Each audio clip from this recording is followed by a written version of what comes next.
All right, we are in Ephesians chapter 2. Now remember, Ephesians is all about God's glorious grace, the glorious grace of God in Christ. And chapter 1 was all about how God saved us. And then this prayer at the end, it just is so beautiful. And I want you to know, how powerful God is in you right now, Christians and the church. And we looked at verse 23 and about how Christ is the head of his body, the church. And then after rehearsing all these beautiful things, Paul then goes back in time. And in the first three verses of chapter 2, really talk about how a believer who's now alive in Christ was dead. They were dead in sin.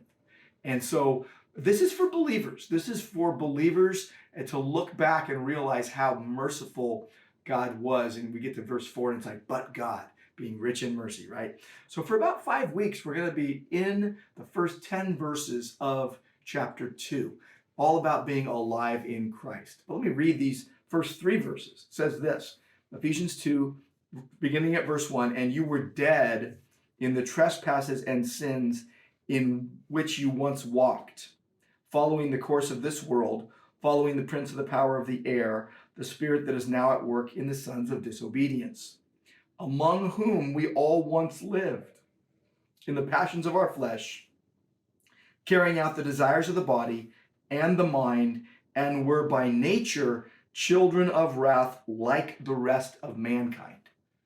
And then verse 4 begins, but God, being rich in mercy. Very quickly, let's get to the truth here about God's mercy to us. But the truth about our deadness, interesting, we were dead in trespasses and sins in which we once walked. We lived in deadness. Isn't that interesting? It is possible. And we all know it. If you're a believer, you know this. Before you were a believer, you were alive physically. You were doing your job. You were having, fun. You were going to parties. You were going to work. You were going to school. You were engaged with people. So you were a living, breathing human being. But spiritually speaking, and according to God, you were dead. And here's the testimony I hear from every Christian who gives a testimony. I was dead, but God made me alive. I was blind, but now I see. And we use as many words as we can to express that there was something that happened that only God could do.